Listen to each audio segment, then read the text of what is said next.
some content or topics discussed could trigger a past anxiety or be sensitive or disturbing to listen to or view. Please view and listen with caution. Welcome back once again to Walking Tall. Our last few episodes, believe it or not, have been streamed live, but today, admittedly, we're pre-recording for good reason. I'm just so excited about today's show, and I know both you are as well, Dr. LaRosa and Todd. Todd, we've been talking about having today's guest on for, it feels like years now, and this is going to be a great show for many reasons, but you're up to a lot of good stuff, man, and I know you're planning a lot of great things. Another book was just launched now in scouting. You're becoming like a 5-time author, I feel like. So catch everybody up, if you don't mind, on what's going on in your world. Yeah, just been, obviously busy like everybody else. I mean, we're all busy. Been trying to put a lot of my creative thought and energy and into writing, ended up having a Christian artist record one of my most recent songs that I wrote, which is called Through the Fire, which I'm really excited about. And we're going to be doing some actual recording here coming up over the next couple of months. And it's a beautiful song and very uplifting. And so I'm excited about that. But I think in my world of chaos, whether it's through work or life, I go into this kind of more creative role, writing again, and I just really love it. So it's become a passion of mine, and yeah, it's been fun. So yeah, just enjoying it, Oh, well, if you guys need any backup singers when you're recording, let me know. I'll come on down and I'll help you out free of charge, of course. So Dr. LaRosa is shaking her head at me, and I know things have been just absolutely chaotic for you as well, Vanetta. From chasing your boys around in various sports to building a business with Dr. Goldstein to working with us and all the other great things you're doing. So catch us up. How have you been? And you don't think I could sing, do you? I don't. I think you would have to pay Todd. That's right. Oh, goodness. So what's up? How have you been? Oh, wow. Good. Yeah. So, like you said, I've been setting a neuropsychology practice up with Dr. Goldberg because there's a huge need in the field for neuropsychological assessments, and a lot of kids on the spectrum waiting to get services that can't because they don't have a diagnosis. So, we're here to help out with that. And also my wonderful company, Helping Hands, who I've worn today proudly, because it is Neurodiversity Acceptance Month, have been doing wonderful things, expanding and really, really working hard in the field to provide quality services with a staff that's treated really, really well, so that people, we know this is hard work, and, we just care so much about the team that's delivering these services day in and day out, to our kids, that we put so much work into creating programs and supports just to make them feel as if they have just a fully supported and invested team around them. So I'm just so proud of Helping Hands family and, the work that, we've all done together over these past several years. Unbelievable. So amazing. It is so amazing. And of course, the work that you have done and, how you've so beautifully over the time our team has existed and Walking Tall has been a thing, have been able to articulate and just set an example for how things should be done in the field has just been so inspiring. And I know it's rubbed off on me, certainly, with how I handle my everyday dealings, if you will. Right. And I know we're going to hear more about those passions in a little bit for good reason. And it is autism. I think, well, you said neurodivergent acceptance aware. Say that again, please. Well, it started out as Autism Awareness Month. Okay, I thought so. Then it sort of changed to Autism Acceptance Month, and now individuals on the spectrum call themselves neurodivergent. So it's really just to celebrate the diversity that each one of us has neurologically, because autism is a group of neurological syndromes, and I've said this since the very start in every single lecture that I've ever given about autism. If you meet one person with autism, you meet one person with autism. That's right. They're just as different as we are as people. And now look at the three of us, Todd, you and I, how different we are. I mean, use that as an example to understand the same differences occur for people on the spectrum. They're extraordinarily unique individuals. And just because they share a diagnosis does not mean they share any kind of personal characteristics, personality traits, likes or dislikes, senses of humor, as we'll see, was one of Joe's greatest assets, and so on. So, Makes sense. Thank you for educating, because I didn't know. And as I was saying, we are ending that month and the awareness that's, surrounding the month of April. And we're going to make sure that this show airs before this month expires. And so we can celebrate Joe and all of those individuals. And as luck would have it, as you guys know, I'm working as hard as I can to build Hail Hail Auctions. And most recently, I conducted an auction for Oak Leiden here in the western suburbs of Chicago, and they provide services to individuals with various disabilities and, in various forms of the spectrum. I was so excited. They brought their choir in, and it was just so uplifting to see some of these folks sing. They were rocking, and you guys know how much I love live music. Yeah. It was just, it made my job so much easier, right? To ask others to raise their paddle to give a few bucks to the organization after following that act. And so, like, as we always say, and as the three of us have all agreed, as we've been together on this journey with the Walking Tall movement, it just seems things happen for a reason. It just has always seemed that the timing has always been right.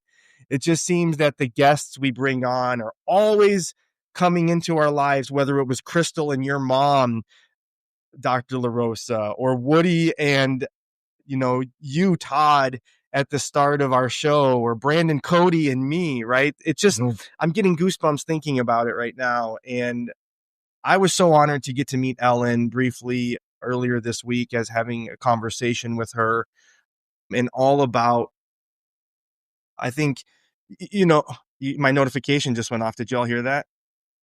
No, Okay, sweet.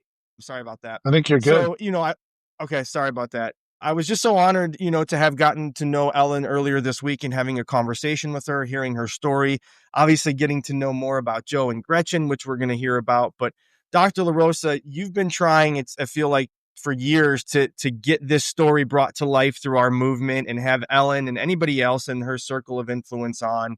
And we're just so excited to bring her on. So if you don't mind, please, briefly before we do, describe a little bit about her, how you got to know her, and why we're so excited to have her on today's show. Oh my goodness, brief? I don't know if I could do this briefly. I've known Ellen, probably around 20 years or so now. And, from the moment that we connected, we connected at a place that's now Northwell Health, but it was then North Shore Long Island Jewish. And we had interdisciplinary clinical team, and Ellen was the star clinician. She's a social worker with many, many, many years of experience and teaching and advocating and just, working endlessly for many, many people. So I was drawn to you, Ellen, right away. And I often found myself in your office asking for advice, talking things through, telling you my perspectives on clients, listening to how you felt about things. And we got to know each other, in a professional sense, and then a personal sense. And then, of course, I met her amazing son, Joey, who I just absolutely fell in love with. I mean, you could just spend the day with him and enjoy every single second of it. He's funny. He's a bright light, and he's just so great and easy to be around. I fell in love with their family, and Ellen married her current husband at the time, Brent, who is an amazing educator, a principal of a BOCES school for many years, and also a professor, and just such accomplished, amazing people. These are the people that, my husband and I love to spend our time with.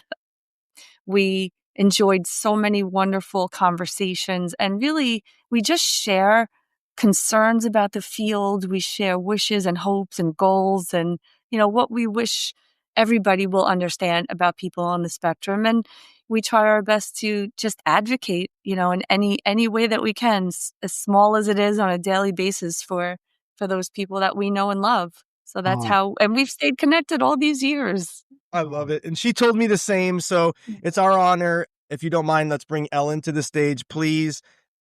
I just know those listening and watching are just going to be so excited to get to know her and hear this story. So Ellen, welcome to the show. We are so excited to have you. Thank you so much. As I was saying, and as Dr. LaRosa much better said than I, your story is just so inspiring. And as I got to know you, there's just so much I can't wait for you to reveal to the world. And so if you don't mind, please introduce yourself, a little bit about your profession, a little bit about your personal life, and we'll get to the root of today's show. Well, thank you so much for having me. I am really, really excited, and I'm excited to be doing this for many reasons, but I'm so excited to be doing it with Vanetta, a longtime friend, but one of the most amazing individuals I've ever met. She really has a heart of gold, and I just can't say how rare and valuable that is in this day and time. So thank you, Vanetta. And I'm sorry it took so long. Oh, no, thank you, Ellen. I feel the same way about you, and you're here now, so thank you. Okay, so my story, I'll do it briefly if I can. My goodness, I have so much. So when I had Joe, my first child, no way in the world I was ever prepared for what transpired. He was diagnosed at about 2 years old, and my life changed immediately. It was a journey, and in the beginning, I was in shock. I went through a lot of grief, and I'm sure I'm still going through it because it's a journey. It's also something that evolves with time. So every time there's a change in your life or your child's life, one of those grief issues might pop up. Let's say you're feeling pretty good, and you go past a field of kids playing baseball, and all of a sudden something hits you, and you go, "Oh yeah, that's sadness, that's depression, because my child will never have that experience." Or they graduate, but they can't go to graduation, or they don't go to the prom, or they don't go to college. But you know what? Within all that, you have these wonderful, wonderful experiences that I felt really lit up my life. Joe taught me appreciation. Every step he took in his life, it was amazing. If he wrote his name, which didn't happen right away, it did happen eventually. It was like a miracle. And it was also like, I don't think people appreciate, and I understand that, the small things can mean so much when you have somebody that's struggling. So, I say Joe has been an inspiration. And he, like I said to you yesterday, I think he's changed me and helped me more than I've helped him. I had a second child, little girl, and I decided to go back to college because I went to college when I was in my 20s, but I was working for the airlines. I had a very different life, flying around the world, not as a flight attendant. But so I went back and redid my undergraduate degree in psychology. And then I went on for my degree in social work, my master's. And someone said to me, "You're going to be like 40 when you finish." And I said, "Well, I'm going to be like 40 anyway." So I may as well do what I want to do and what is meaningful. I desperately wanted to be helpful to Joe. I wanted to be part of the solution, the system. I wanted to be knowledgeable. I found a passion, and I haven't looked back. After I graduated college, I worked for a school for children with Down syndrome for 5 years as their head of family services. I did a grant for New York State called Partners for Inclusion, and we went into communities and got parents involved in all different things. Then I went to the Autism Center, and I was lucky enough to get a wonderful position there, setting up the center and hiring people, and did that for about 5 years. And I'm rushing a lot, I know.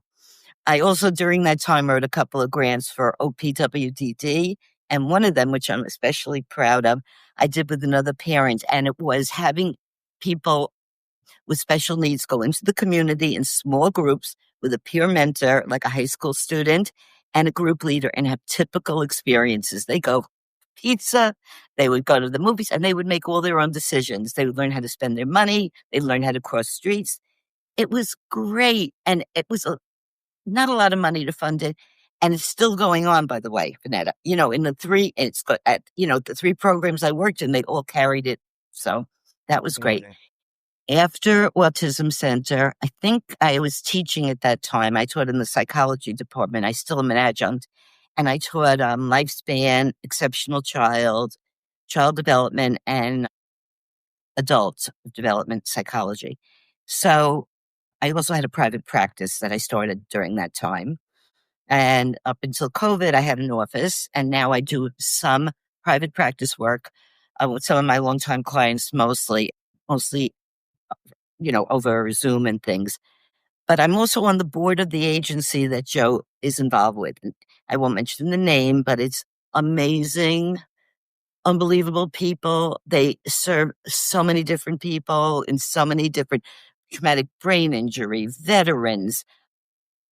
We're talking about PTSD. Certainly they're involved in that. They're involved with all, gay and lesbian and bisexual and transgender.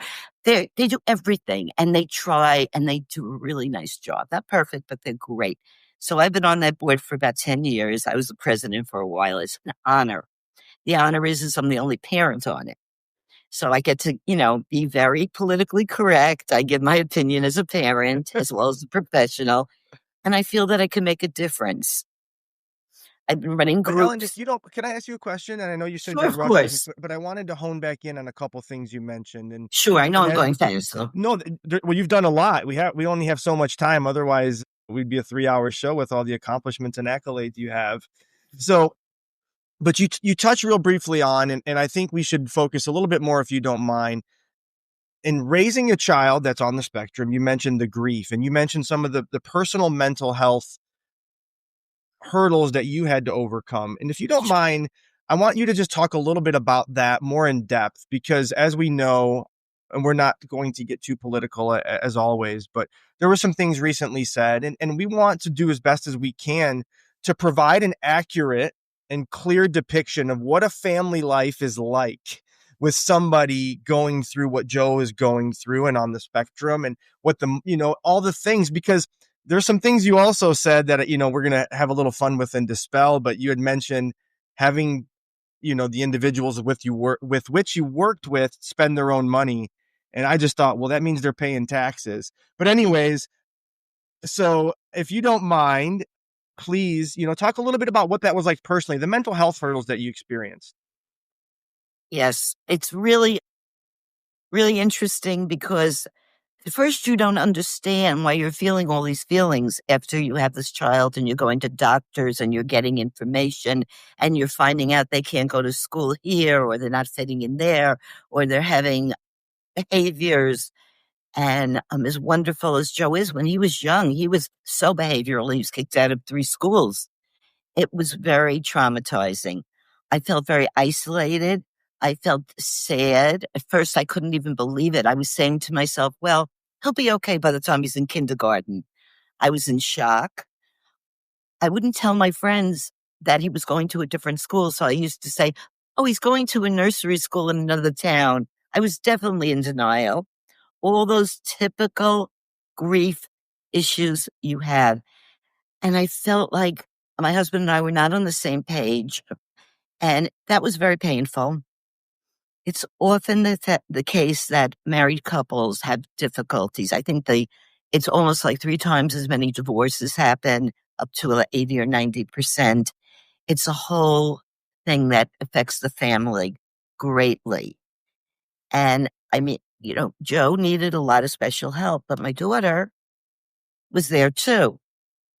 And I remember going to a sibling conference, and the person was pretty brilliant who spoke and said, you had a life talking to a group of parents before you had this child with special needs, but your sibling has known nothing but special needs in their life. And it's true.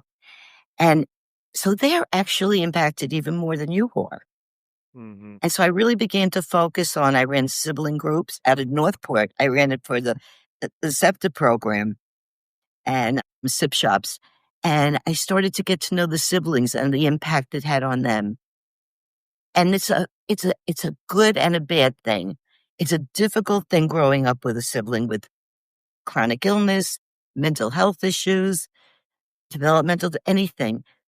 But in the long run, my daughter, I'm so proud of her, she became a PhD, applied behavioral analyst. She's a very ferocious person who loves her brother, who does such good work. And it really makes them have this special quality of empathy and joy, as well as sadness and regret. So it's a shared thing with the families. I love working with families. I would say I don't want to use the term lightly, have had some PTSD. I'm still having it. I'm still, worried. I'll tell you, at this point in Joe's life, with myself getting older and my husband getting older, I'm really worried about what's going to happen. And I've spoken to Vanetta about this. We don't have anyone in our family that can step in.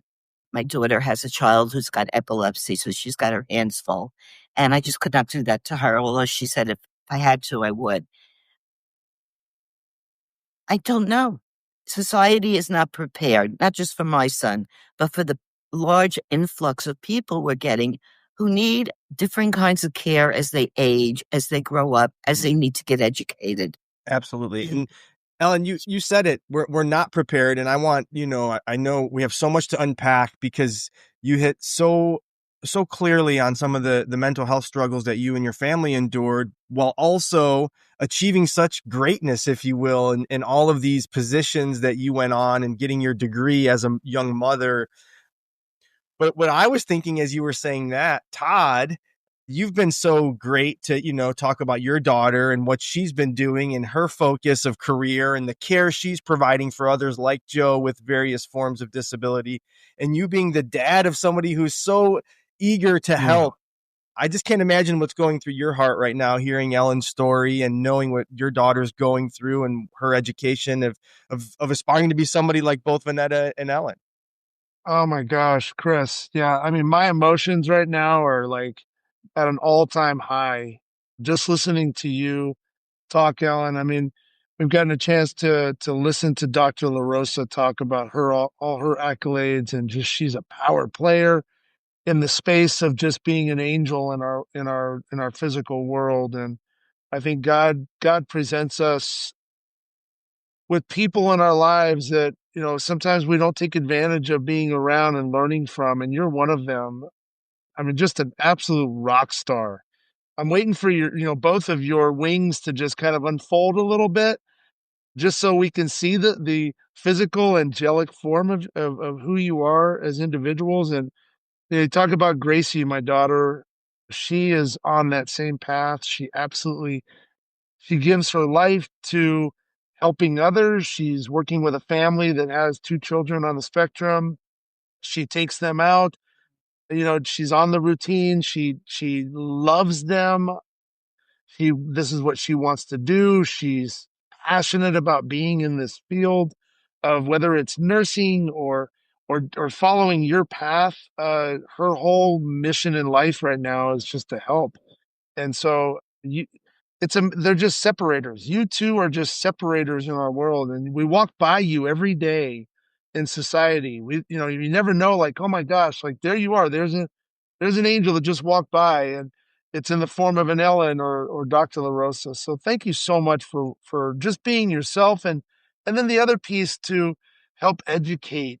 I love where you're going with the family part, because we don't think about those things. I had a son or I have a son, but when he was younger, he was playing baseball and things, and sometimes we would see children that couldn't do that. And so we as parents would always try to teach them to be kind and to try to inclusion, right? Don't ever let anyone just sit on the sideline. Or and I think we're seeing as a dad, I'm just super proud of where a lot of, at least where we've been and where my kids have been, a lot of the younger generation are accepting of our children with with maybe not the same lifestyle as what they have, right? And they're loving and they're empathetic, and I'm hoping that that's a result of what we're doing as parents, and I hope that they continue. So I hope our world just becomes a better place for the two of you, and that we do provide more services for, children and grown adults like your son. But no, I'm full of emotions. So it's awesome. I knew it. I Simply knew it. awesome. Thank you for sharing that. And Thank Dr. you so much. LaRosa, before I give my 2 cents, I want to obviously once again thank you, right? As you said, and as Todd just said, rock star.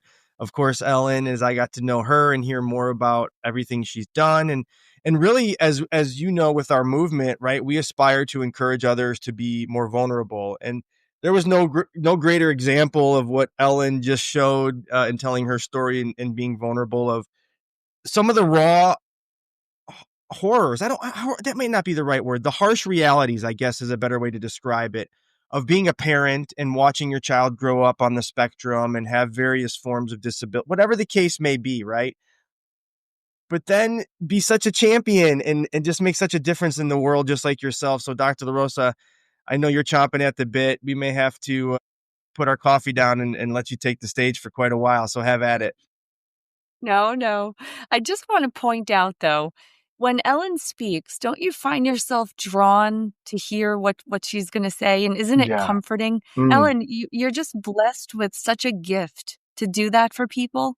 And the families that have you in their lives are so, so blessed. I mean, this is your calling, and 100% in this world what you are meant to do, and the giving back and the healing power that you possess is tremendous. Sometimes maybe you don't stop and acknowledge it in yourself, but it's so clear. It was clear from the day that I met you, and right once again now I was just drawn right back into it. So thank you for Of giving us course. a living example of what's needed in the world for parents. And I always thought about these sorts of things before I even had children. When I started the nonprofit Helping Hands, one thing I said to the staff, to myself, to everyone was, I want to do a talent show. I want to do a basketball game, a baseball game. These families don't have enough opportunity to see their kids on stage doing things that make them happy and that they're successful at. Regardless, I mean, we know a lot of kids will join a dancing class, or so they might not be the, you know, professional dance caliber, but their parents are proud of every misstep they take on that stage, right? And it should be there should be no difference for people with children who have disabilities of any form. And they just need the chance. They just need to be highlighted for the beautiful, amazing people that they are. Because I That's right. guarantee you, if you get to Yep. know each one of these people, you will find things about them that you will absolutely love. I'm telling you, I've been doing this well over 20 years. I remember every single kid I've ever worked with. And I could give Mm. you a list of things I love about each one of them. Because truly and honestly, as I got to know them, that's how I felt. And, you can't erase that stuff from your mind. I mean, I am in touch with, many parents that, I mean, their kids are in their 20s now, and I started working with them when they were, in first or second grade. And I love everything about them. And I love the way that their parents have just honed in on their individual, unique qualities and characteristics, and just made their lives full and complete and happy based on the people that they are. And just like all parents of children with disabilities help to shape them to be the best version of themselves that they can be. Right. And this is what I've seen, this is what I've lived, and this is what I know. And as far as society, yes, we have a long way to go in Yes. providing proper supports for people, as they grow and as they age, as they enter adulthood, as they enter even their senior citizen years. We need to know how to have the right society to keep them thriving and growing and prospering. They don't deserve to become stagnant, just like we don't. There should always be opportunities for people to grow and learn and live their lives to the fullest potential. And it shouldn't have to be such a fight. And it is a fight for parents. They're Gosh. fighting for funding, for Yeah. supports. And Ellen knows, as long as I know Joe, I'm always a phone call away if anyone needs anything. And Yeah. yeah. You've been amazing. Todd, were you going to say something? Yeah, I was just going to say, I think Dr. Anyone? Vanetta Dr. I lost. LaRosa. I don't know if he's gone, but Dr. you Vanetta know, LaRosa? and exactly as Uh-oh. was said, throughout the last bit of this conversation, and as I've made mention of, I have a family member, my nephew's on the spectrum, and he is the sweetest little boy, and I love him with all of my heart. And, of course, my children understand that there's slight differences, but that doesn't mean he's less capable. And in some capacities, he's even more able than my own children who would be considered not disabled, right? And it's been such a joy in our family to have him a part of our lives because, as I said at some point, like, it's taught us to take things in life a lot less seriously, but love one another so much more seriously. And knowing that we have great advocates, Dr. LaRosa and yourself, Ellen, of course, and Gracie and my sisters are in early childhood education. And now, so like I have such great hope, right? For me and my experiences and knowing that there is more awareness being created. There are more services like Oak Light, and as I mentioned, which I helped raise money for a couple of weeks ago, right, in this world. But there's a lot of misconceptions, and I have such great hope, and I'm so inspired, and I've always been aware of the full lives that others with, like my nephew can live because of my close relationship to Dr. LaRosa. But there's such great stories of individuals out in this world like your son who are just doing amazing things and living life to the fullest. And there's so much more to the story, Elian, that you haven't yet told. And I just am going to ask you right now, we talked a little bit about some of the tough parts early on. We talked about some of the accolades you've made, but if you don't mind, like, let's celebrate your family, talk about some of the things that Joe is and he's doing and all the things that people would be like, wow. I'm excited to talk about this. I hope. It's a miracle. Let's talk about miracles. They do happen. If you give people opportunities, they are going to surprise you many times. And they haven't, at least they had a chance. Joe met Gretchen at a gardening center they were both working at. It was actually a paid position for both of them. And you could take that out. Amazing. No, keep it in. There you go. Yeah. And they really liked each other. They took the bus home together. So they sat together and then they started holding hands. And that was like a big no-no. So we got feedback that, no, that can't happen. They can't do that. And we spoke to Joe and he really liked Gretchen. So Brent and I decided that we would take them out and see if they liked each other and wanted to spend time together. The first date was at a Ducks game, which is a baseball team on Long Island. And we're listening to the conversation in the back seat. And Joe's going, well, I'd really like to kiss you. And she goes, oh, no. First, we have to see if it's okay with God and my mother. In that order. Nice. And he says, okay, I understand. And we kept taking them out, and her mother got to know Joe, and we got to know Gretchen, and they just loved each other. And 3 years later, they got married, and they had about 200 people at their wedding, and everybody was crying, and it was such a joyful time. They come from different religions, so they had a minister there, they had a rabbi there, and it was just life. And Joe's best man is someone he's known from childhood who has Down syndrome, and Gretchen had her sisters there. It just was very normal, actually, a normal wedding. Vanetta, you were there, right? Yeah. It was a beautiful, beautiful occasion. It was a beautiful event. We had an amazing time. I knew you were invited. I couldn't remember who was able to make it. Because it was so busy, so many people. You were working so hard. The flowers were beautiful. Gretchen was a beautiful bride. Joe was so handsome. I honestly beloved every single second of it. I have to tell you, people will say, oh, they have to be like very high functioning. And I don't even like that word. Yeah. But I say, well, actually, not so much. They're both fine. I mean, they have different things that they struggle with and do very well at. And Joe can't even literally cross the street safely because he's got a lot of attentional problems and some other things. And Gretchen is very articulate and very good at organization, and they help each other. But I say, you know what? They're both gifted at loving. Mm-hmm. And they are.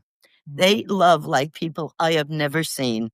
It's so cute because Gretchen is in charge, and she'll get upset. She'll go, Joseph, He goes up to her and he Wait, the goes, woman's in charge? Imagine that. That's no different than any other relationship. he goes up to her and goes, Peaches, I love you. And she goes, okay. And they hug. And that is the way they solve their problems. And they have their moments. It's been 12 years next month. Wow. That's amazing. That's so awesome. Nope. Mm. And you know what? They've had their ups and downs. As Vanetta knows, I had to get some, some specialists in. Joe was struggling with some things, personal things. And Gretchen liked someone else as a friend, and she didn't know how to have a friend and be married. But the bottom line is they had a chance. We have to give people opportunities. They're going, if they have a dream, any dream, why not give them a chance? If their dream is to do something in music, give them a chance to experience that. Let them go to play an instrument or something. There's something I love, and that's a saying called the dignity of risk. And all of us in life need to explore things, and sometimes we take risks. People with special needs don't always get that opportunity. Risk being in a relationship, risk taking, a job that you're not sure you're going to be good at, risk whatever it is. So I really advocate very highly with the agency, and they do very well in giving dignity to people in the way of giving them experiences and letting them fail on occasion. How else are you going to learn and grow, right? Oh my gosh. The word Yeah. dignity just gave me Absolutely. goosebumps again. And that's exactly it, right? And that's all Yeah. we're looking for. And as the three of us have been so vulnerable on past shows and our own experiences, just the dignity of being treated as the same, right? No matter if, yes, we may need extra help in certain areas of our lives, but it doesn't mean we're less deserving of the same opportunities. Doesn't mean we can Absolutely. experience things to the fullest, right? Regardless, based on ability and not, but the dignity of risk, Todd, man, you're always I good have with a words. poem that a woman wrote whose son was in a group home in the late 1960s or 70s. And she wrote about the fact that her grown child was not allowed to go out in the rain because that was a risk, was not allowed to carry money. I mean, much more restrictive than it is now, very honestly. And I felt like there it is. That is really the point of everything. Living a life with risk and safety and being able to coordinate those two things is the biggest challenge we have, but it's doable. So, and I also Folks want to like you mention and that. Real quick, Ellen, Todd, I wanted to just hone in. Oh, sorry. You mentioned, no, that's okay. Poetry and the dignity of risk. And I know words are so impactful to you, and you're so eloquent and beautiful with your own poetry. And hearing, Joe and Gretchen being married now 12 years and living a full, healthy, relationship with ups and downs like us all. What's kind of going on in your mind if you're there? Is Uh-oh. that for Chris?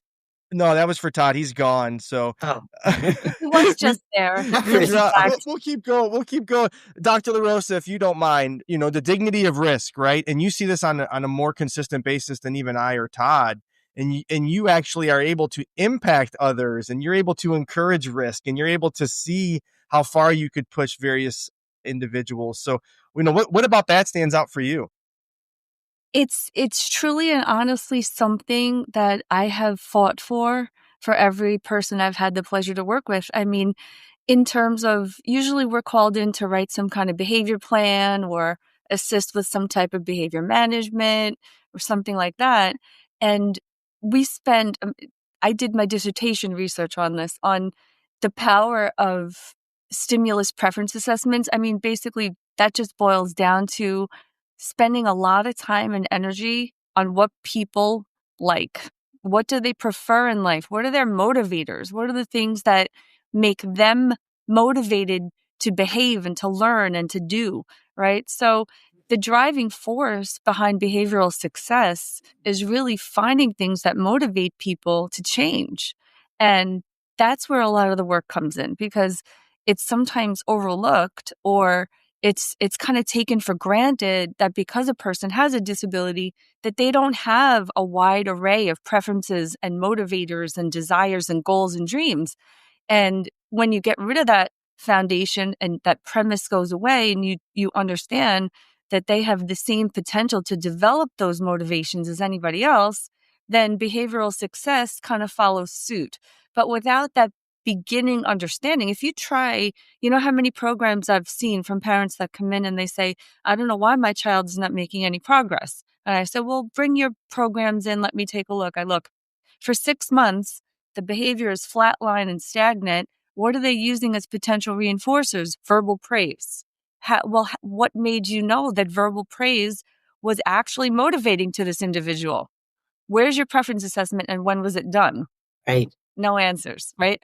So great job. It is not a motivator for everybody. Candy is not a motivator for everyone. I had a child that I could tell, when he was coming in, there was a huge pile of leaves in the parking lot. And he got off the bus and he was about to start his after school work. And he just looked at the leaves. And I knew he loved to throw things in the air and he loved to do stuff like that. So I said, would you like to go and throw the leaves around? And he didn't have the words to express that desire, but I knew it because I was always looking at him and using my empathy and my judgment to kind of take a leap of faith as to what he might want to do. And he was so happy with this and right away just ran over to the leaves just like any other child would, threw them around, made a huge, beautiful mess. And then he went back in, he did some of the best work he's ever done all afternoon. And that's what it takes. It takes going the extra mile to think twice about what somebody else who doesn't have the words or the means to fully express it, what might motivate them? What might they want that they just can't express to you? And if we're always asking ourselves that question and doing that kind of work, we're going to get the best out of everyone, because isn't that what gets the best out of us when people ask us what motivates us? Well, absolutely. And Pearl Jam concerts motivate me, Dr. LaRosa. So yes. all you have to do is dangle a ticket in front of my face and I will be on the straight and narrow as quick as lightning. But exactly that, right? And as I've mentioned, getting to know my nephew and what he's capable of and what may be something that he needs a little bit more acclamation to at times, right? But I also like to celebrate. He's an amazing artist for whatever reason. He loves to draw like monsters, and and the talent level is through the roof, right? And allowing him time to do those things really helps get him to brush his teeth or to maybe try a little bit something different on his plate that he otherwise wouldn't, right? And so understanding what motivates people, and I've been fortunate as a coach, long ago to understand as athletes, right? They're all differently motivated, some by money, some by fame, some just want to be on a field, whatever the case may be, right?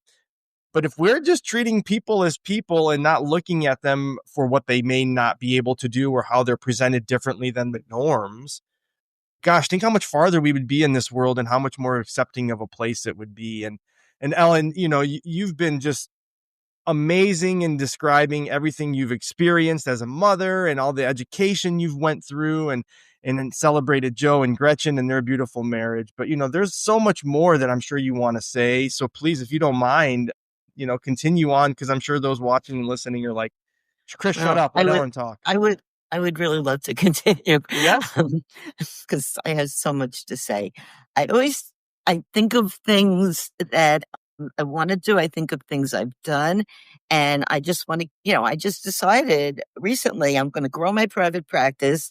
I'm going to do all these things. And here I am getting older, but I just have no desire to stop. It's just, I'm very motivated. Okay. I'm motivated by the parents, the kids, the system. But I also want to say that, and I hope this is okay, that recently, there was a lot of talk about autism, particularly, and vaccines and, environmental things. And I go back to the time I was at the Autism Center, and we were working with people from Yale and a lot of people that were doing a lot of science back then and still doing science. And it was so clear that this was something that we took very seriously, and it just wasn't true. They took all the thimerosal, I think it's called thimerosal, out of the shots, which was the kind of chemical that could have produced that negative reaction. And the numbers kept going up. So the numbers have been going up, and I don't think any of us knows the whole reason why, but we know it's partly genetic. And Vanetta, of course, chime in. We know that it's an expansion of the spectrum. We know that there's an environmental things, and maybe every person has a different environmental thing. Somebody might react to food dye. Somebody might react to a pollutant in the environment. Somebody might react to a medicine or a vaccine. But to paint it like that is a real danger to children at large and to the population of autism. It really brings us back a good 40 years, and very scary, very scary. So I think I was working with parents when I first was working in early intervention, and at many of the venues I worked that were not vaccinating their children, and they were struggling with it. And I talked to them about it, and I never told them what they should or shouldn't do. But we would discuss it, and we would discuss first do no harm. And we would discuss the other things that were coming up, like chelation, and blood, this, and putting them in oxygen things. There were a lot of different treatments that weren't scientifically proven at all. So to see this happening is very worrisome. And I think that's a little bit what we need to go back to now. And the work I want to bring forward is how can I help parents and maybe make an impact on an even larger scale, and just understanding that it's not that, but it's hard. It's very difficult.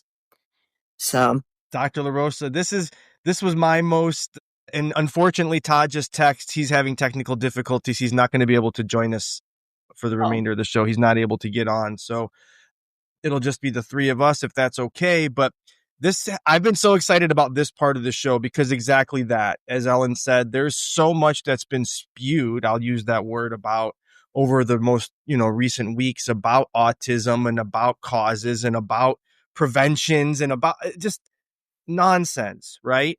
And somebody like yourself, I would put against whoever made those comments any day of the week, 24 hours a day.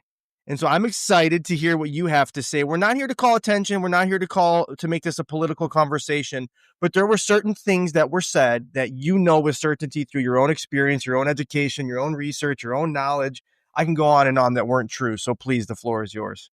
Well, Ellen really just described it so succinctly and perfectly. I mean, we were there, 20 years ago. We were, as you said, we worked with, people from Yale. There was research all around us. We knew firsthand what was going on, and they've done this research, they've done this work, and it's not valid. So to keep bringing it up is really just a scare tactic. Parents are scared. And of course, if they hear something like this, they're going to say, well, I don't want to take the risk, get my child vaccinated. And then there's a whole host of problems and risks, and safety is, put on the line for that child and, for the rest of society, as well. So these things shouldn't be said. It's really difficult to hear this kind of stuff and remain calm and neutral and not say unkind things. But that's, that kind of motivates us, internally to say, wow, this is pure idiocy, and then we have to just try to, toe the line and, just share as much sound information as we know to be true. But there's a variety of studies that show, things like serotonin in the blood is higher for people with autism. It's lower in the brain, higher in the blood. This happens, sometime in the prenatal stages of development, carries on in life. I mean, there are scientific connections to different aspects of the brain that behave differently, metabolic functions, all kinds of things, genetic markers, biomarkers. It exists. There's plenty of evidence to show that there's when we talk about genetics, it's sort of like epigenetics. It's like, it's not just your genetic predisposition. It's everything in the environment all around you during birth, as you develop in courses in life that add to or change that genetic expression, right? So the multitude of variables that exist in the expression of autism or any other disorder are too much for the most intelligent of people to point to in one or two different facts. You can't say it's caused by X, Y, and Z. And, the brightest of the bright and the smartest of the smart in this domain would not even say that. So let's just know that. I sense true. I'm now surrounded by two New York tough ladies, as I'll call it, and I sense Dr. LaRosa holding herself back from the F-bombs and wanting to really say what she feels. But honestly, and the truth of the matter is that's why I love the team we have. And unfortunately, as I said, Todd's not here, but we have a team that is so empathetic, but also we have experts, right, through lived experiences like Todd and I've been through, and of course education and experiences, Dr. LaRosa. And I also want to say, some of the things that were said as a family member of somebody on the spectrum were concerning, right? When somebody says they're never going to do this, and I'm experiencing something completely different, and Ellen, as you said, your son's married. And we have people saying they're never going to love. And you just mentioned they're spending their own money. And somebody mentioned they're not going to pay taxes. Like, some of these things are very concerning. And what I want to say is that from a lived experience perspective, right, it's important for all of us to pay attention to what we see with our own eyes and to what we hear from those we trust. And lived experiences, whether it's being in a mass shooting or raising a child on the spectrum or whatever the case may be, we can learn so much more from one another opposed to relying on some folks that are standing at a podium. And that's why I'm just so grateful to have this platform that we have. And it's been so great to have you on, Ellen. And I know you want to say a few more things before we wrap up. So please go right ahead. Oh, thank you. I'd love to. I was thinking about something else. Some things that I've heard is that, again, that fear I have that we're going backwards. Like, it would be great for these individuals to have a place to live that's, what I'm hearing is more institutional. Like going back to a place like Willowbrook, which was the place it was really the most horrific place imaginable. It was in the 1970s, I believe. Bobby Kennedy snuck in there with Geraldo Rivera. And when they got in there, saw people living in the worst circumstances, wrapped in knots without any kinds of clothing or stimulus. And they were, if you put me in there, I would become disabled. Let's put it that way. So it was horrible. It got a lot of press, and it started the whole trend toward community living, where New York became almost a front runner in offering residences that were much more in the communities and everything else. But now there have been some people that are talking about, well, maybe we could just get this big building and everybody could be there. Almost like saying these lives are worthless. That's what I'm hearing. And it scares me. It scares me so much because I don't know where this is headed. But I know that the values that we have and the people that we work with and know that have the same values have to be so verbal now. They have to be out there. And we can't stereotype these people any more than we can stereotype people from another country that are coming here, or people that are a different faith, or people that are anything. We have to. Autism is a human condition. It's not even a special need anymore. It's so common. And we live in a society where we're very attached to our phones and our computers and everything. So people are more isolated. So that's a bit like what autism is. We have to recognize this. This is not going away. You can't house these people away. You can't talk them away. They're part of who we are. And every one of us is going to have a relative or a child or somebody we love and is affected by this. So we have to take care of them the way we would take care of people we love. Right?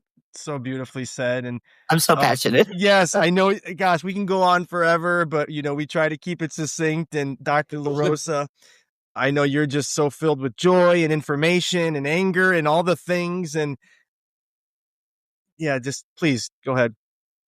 I just agree with everything Ellen says. So she can just keep talking. The words right out of your mouth. I mean, exactly that. Yeah.